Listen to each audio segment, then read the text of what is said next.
Hi guys, I'm Vivek Singh. I welcome you in my YouTube channel Education Hub. Today we will discuss the very important topic of class 10 physics, Ohm's law. What is Ohm's law? If physical conditions are unchanged, the current is directly proportional to potential difference across its ends. It means कि कोई अगर conductor में current flow हो रहा है और जो physical conditions हैं लाइक टेम्परेचर, ये सभी चीज अगर अनचेंज रखी जाए तो उस कंडीशन में उस कंडक्टर में फ्लो होने वाला जो करंट होता है वो जो करंट है वो उसके पोटेंशियल डिफरेंस के डायरेक्टली प्रोपोर्शनल होता है। It means I directly proportional to V, ठीक है, और V प्रोपोर्शनल टू I और V is equal to R into I। Because we know that कि अगर हमें प्रोपोर्शनलिटी हटाना है तो हमें इक्वल टू लाना है, तो हमें किसी कांस्टेंट से मल्टीप्लिकेशन करना पड़ता है। दैट्स व्हाई हम यहाँ एक कांस्टेंट r से मल्टीप्लिकेशन करते हैं तो हमें ये एक न्यूमेरिक फार्मूला मिल जाता है v इक्वल टू ri। अगर करंट क्या है I है और पोटेंशियल डिफरेंस क्या है v है, तो इस तरीके से अकॉर्डिंग टू ओम्स लॉ हमें क्या मिल जाता है v equal to I into r, where r is constant and it is called resistance। इसे क्या कहा जाता है? रेजिस्टेंस कहा जाता है and its unit is ohm which is represented by this. Got it? इसको इस तरीके से रिप्रेजेंट किया जाता है, इसे ओम, इसके यूनिट को ओम कहा जाता है और ये क्या कहलाता है? रेजिस्टेंस। तो रेजिस्टेंस से कहलाता है, तो हम एक बार रेजिस्टेंस का मतलब समझ लेते हैं कि रेजिस्टेंस का मतलब होता क्या है।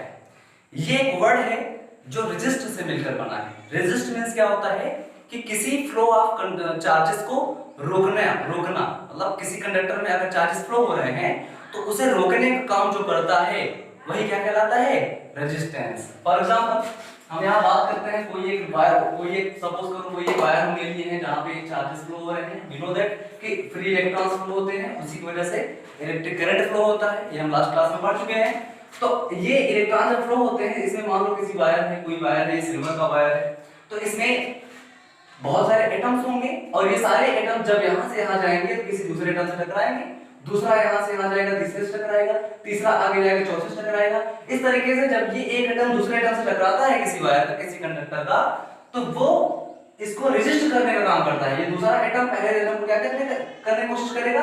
रेजिस्ट करने की कोशिश करेगा, रोकने की कोशिश करेगा, और फिर ये इसको रोकने की कोशिश करेगा, ये इसको रोकने की कोशिश करेगा और ये इसको रोकने की कोशिश करेगा। इस तरीके से सारे एटम एक दूसरे को रोकने की कोशिश करते हैं, मींस चार्जेस के मोशन को रोकने की कोशिश करते हैं, और यही फिनोमेना क्या कहलाता है? रेजिस्टेंस कहलाता है। Got it? तो आई होप कि रेजिस्टेंस का मतलब क्या होता है आप समझ गए होंगे। रेजिस्टेंस की यूनिट क्या होती है? ओम। ठीक है, अगर हम इस I और V में एक ग्राफ प्लॉट करें तो हम पाते हैं कि जो V होता है मींस पोटेंशियल डिफरेंस और जो I होता है, इन दोनों के बीच हमें एक स्ट्रेट लाइन मिलती है जो कि हमें प्रैक्टिकल के थ्रू पता चलती है। ये हम अपने क्लास में जब प्रैक्टिकल कराएंगे आपको फिजिक्स का, ओम्स लॉ का, तब आपको बहुत अच्छे से क्लियरिफाई हो जाएगा कि किस तरीके से I और V के बीच में अगर हम ग्राफ प्लॉट करें, चाहे V को ऊपर रखें I को नीचे, चाहे I को ऊपर रखें V को नीचे, इस कंडीशन में हम देखेंगे कि स्ट्रेट लाइन हमेशा हमको एक मिलेगी। ठीक है, ये हम प्रैक्टिकल से समझ पाएंगे, प्रैक्टिकल हम कराएंगे तब। तो इस तरीके से हम ग्राफ प्लॉट करें तो V और I के बीच तो हमें एक स्ट्रेट लाइन मिलती है। ठीक है, और अगर हम बात करें रेजिस्टेंस की, तो resistance generally the resistance is represented by this. Resistance इस तरीके से रिप्रेजेंट किया जाता है, इस तरीके से। ठीक है, जैसे यहां पे हमने बनाया हुआ है। ठीक है, गॉट इट? अब हम बात करें आगे चलें तो समझें। अभी हमने क्या समझा कि ओम्स लॉ क्या होता है, रेजिस्टेंस क्या होता है, रेजिस्टेंस की यूनिट ओम होती है, रेजिस्टेंस इस तरीके से रिप्रेजेंट किया जाता है।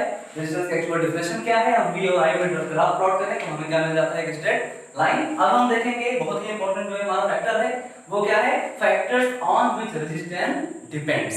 कौन-कौन से ऐसे फैक्टर हैं जिन पे ये जो रेजिस्टेंस है वो डिपेंड करता है? ऐसे कौन-कौन से फैक्टर्स हैं, तो समझते हैं कौन-कौन से फैक्टर्स हैं। तो रेजिस्टेंस पर डिपेंड करता है, सबसे पहला फैक्टर होता है length, the length of wire. किसी वायर का या किसी कंडक्टर का जो लेंथ होता है उस पे डिपेंड करता है रेजिस्टेंस, और उसके एरिया पे डिपेंड करता है रेजिस्टेंस। इन दो फैक्टर्स पे रेजिस्टेंस डिपेंड करता है।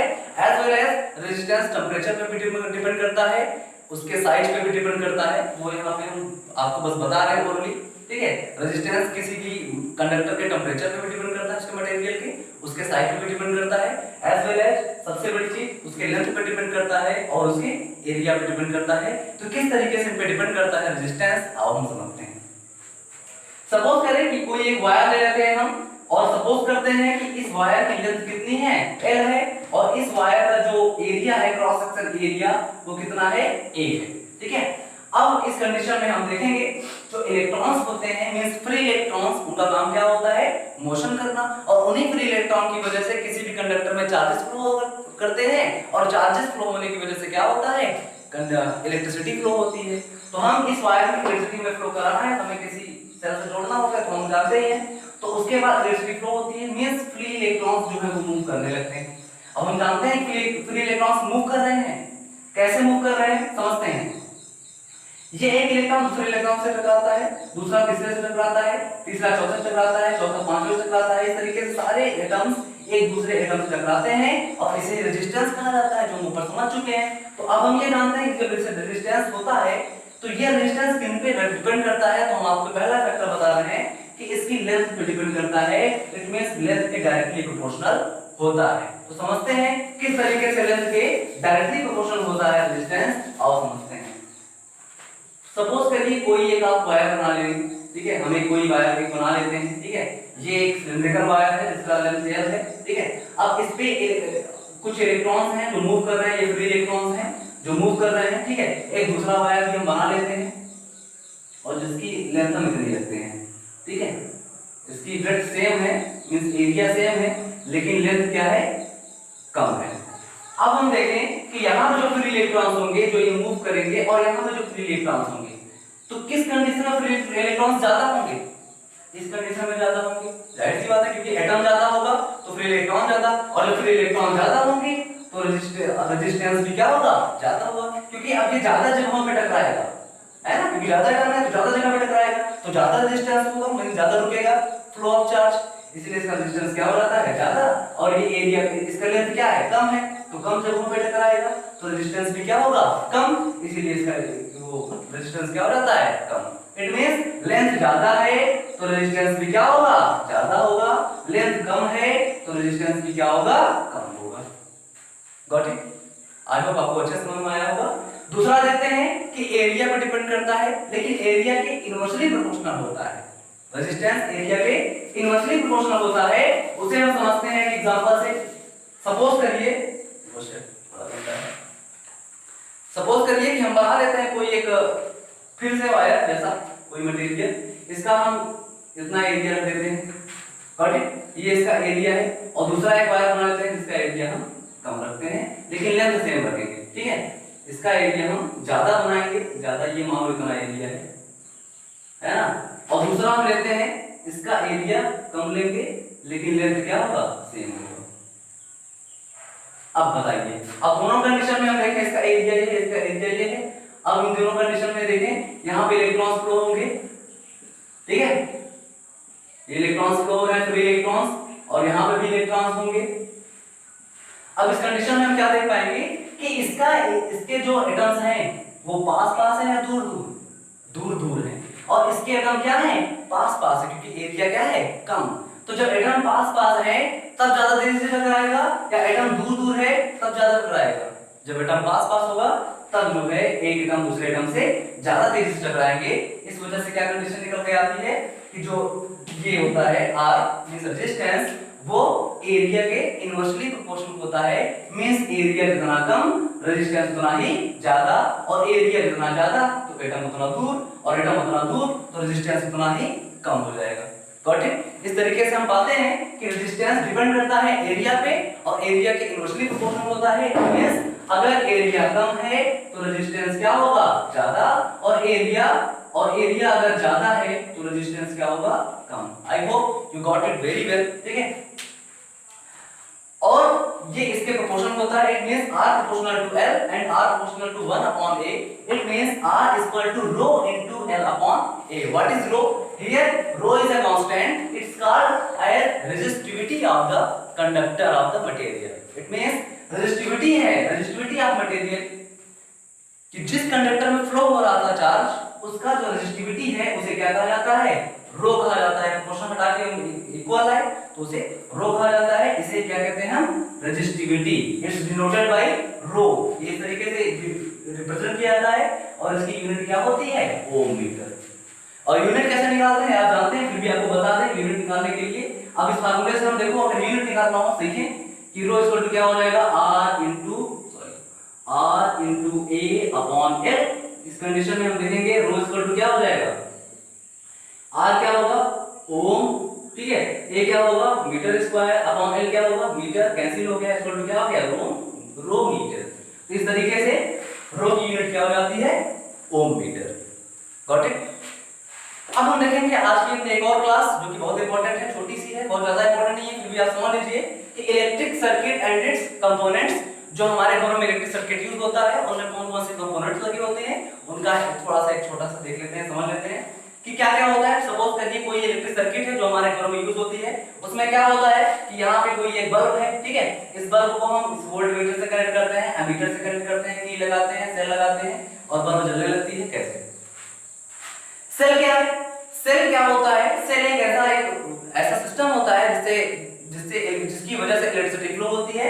इसके दो टर्मिनल होते हैं, एक बड़ा वाला जो टर्मिनल होता है ये एकदम थिन होता है और लंबा होता है, इसे प्लस से रिप्रेजेंट करते हैं, और जो दूसरा टर्मिनल होता है वो थिक होता है, इसकी चौड़ाई ज्यादा होती है और छोटा होता है, इसे माइनस से रिप्रेजेंट करते हैं।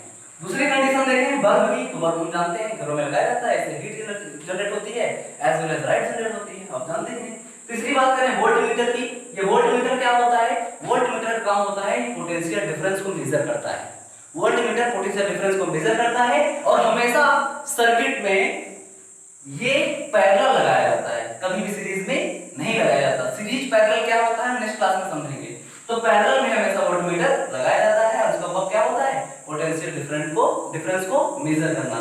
दूसरी सबसे खास बात यह है कि वोल्टमीटर का प्लस हमेशा सेल के प्लस के डायरेक्शन में होता है और वोल्टमीटर का माइनस हमेशा सेल के माइनस के डायरेक्शन में होता है। नेक्स्ट बात करें की क्या होता है, कि ये एक ऐसा फैक्टर होता है जिसकी वजह से जब इसको ऑन कर देते हैं तो इलेक्ट्रिसिटी फ्लो होना शुरू और ऑफ कर देते हैं इलेक्ट्रिसिटी फ्लो होना बंद। उसके बाद बात करते हैं अमीटर की। अमीटर क्या होता है, जिस तरीके से वोल्टमीटर पोटेंशियल डिफरेंस को मेजर करता है उसी तरीके से अमीटर करंट को मेजर करता है, ठीक है, इसका भी प्लस इसके प्लस की तरफ, इसका माइनस की माइनस की तरफ होता है। एक और फैक्टर होता है जिसका नाम होता है, और हमें एक बात और कि अमीटर हमेशा सीरीज में लगाया जाता है जबकि वोल्टमीटर किसमें लगाया जाता है, पैरेलल में। अब एक बात करें और गैल्वेनोमीटर की। गैल्वेनोमीटर में हमने बनाया नहीं है तो गैल्वेनोमीटर क्या होता है समझ लीजिए। गैल्वेनोमीटर भी अमीटर की तरह ही वर्क करने वाला एक फैक्टर होता है, कंपोनेंट होता है, जिसका काम होता है करंट को मेजर करना। अब तुम कहोगे सर जी करंट को ये भी मेजर करता है, करंट को वो भी मेजर करता है, तो कैसे? तो करंट को अमीटर भी मेजर करता है और गैल्वेनोमीटर भी मेजर करता है, लेकिन डिफरेंस कितना है, डिफरेंस इतना है कि अमीटर सिर्फ मैग्नीट्यूड मेजर करता है और गैल्वेनोमीटर मैग्नीट्यूड के साथ ही साथ डायरेक्शन भी मेजर करता है। Got it? तो इस तरीके से हमारा आज का क्लास कंप्लीट हुआ। वीडियो अच्छी लगी तो please like and subscribe. Thank you so much.